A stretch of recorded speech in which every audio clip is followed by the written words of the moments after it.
Shri Swami Samarth Austro remedies हबमध्ये आपले स्वागत आहे।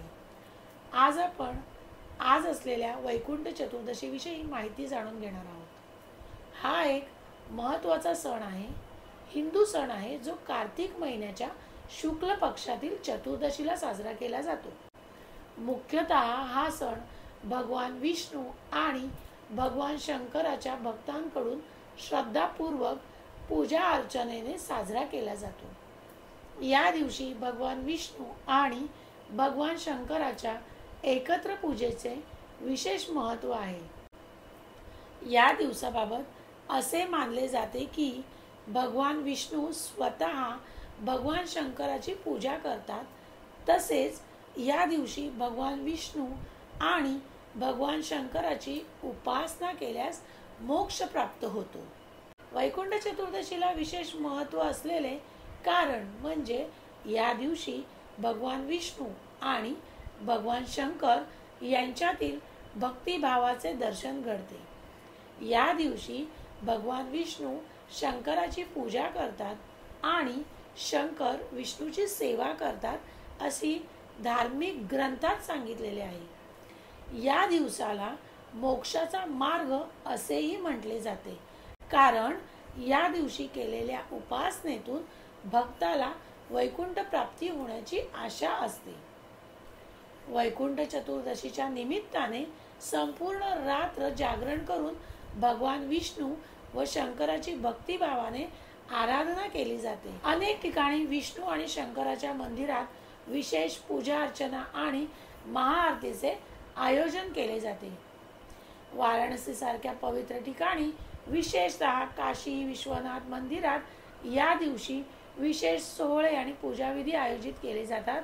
काही लोक या दिवशी उपवास धरून विष्णू सहस्त्रनाम आणि शिवस्तोत्राचे पठण करतात। या दिवशी शंकराला बेलपत्र, दुर्वा व विशेष प्रकारचे फळ अर्पण केले जातात, तर विष्णूला तुळस, पांढरे फूल आणि शुद्ध जल अर्पण केले जातात। वैकुंठ चतुर्दशीच्या दिवशी उपवास केल्याने जीवात्मेला पापांपासून मुक्तता मिळते असे मानले जाते। वैकुंठ चतुर्दशीच्या दिवशी केलेली उपासना भक्ताला मोक्ष आणि पवित्रता प्रदान करते। असे मानले जाते की या दिवशी विशेष प्रकारे भगवान विष्णू आणि भगवान शंकराची पूजा करावी। वैकुंठ चतुर्दशीच्या दिवशी काय उपासना करावी आणि कशी करावी ते आपण आता पाहूया। या दिवशी सकाळी लवकर उठून गंगा स्नान किंवा नदी किंवा पवित्र जलाने स्नान करावे। जर तुम्हाला हे शक्य नसेल तर तुम्ही घरात स्नान करून शुद्ध वस्त्र धारण करावे।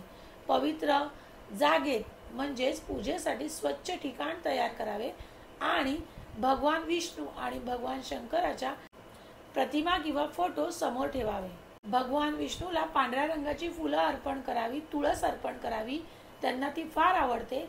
त्याचप्रमाणे विष्णू सहस्त्रनामाचे पाठ करावे, विष्णूला दूध, मध, शुद्ध जल अर्पण करावे। तसेच भगवान शंकरांना बेलपत्र, दुर्वा, फुले आणि शुद्ध जल अर्पण करावे। शिवलिंगावर गंगाजल अर्पण करून बेलपत्र वाहावे।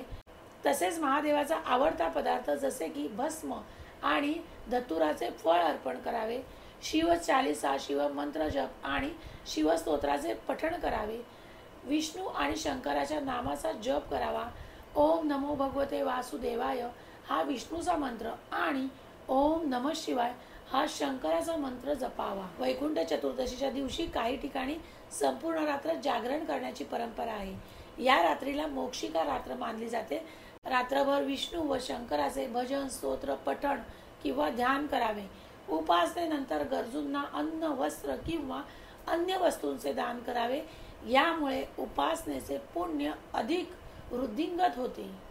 काही भक्त या दिवशी निर्जली उपवास करतात, तर काही अल्प फळांचे सेवन करतात। उपवास संपल्यानंतर सात्विक अन्न ग्रहण करावे आणि इतरांना भोजन द्यावे।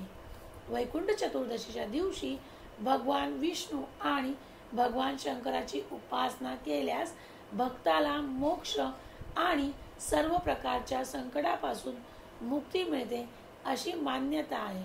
धन्यवाद। अशाच नवीन माहिती ऐकण्यासाठी आपलं चॅनल बघत राहा, फॉलो करत राहा, लाईक, शेअर आणि सबस्क्राईब करत राहा.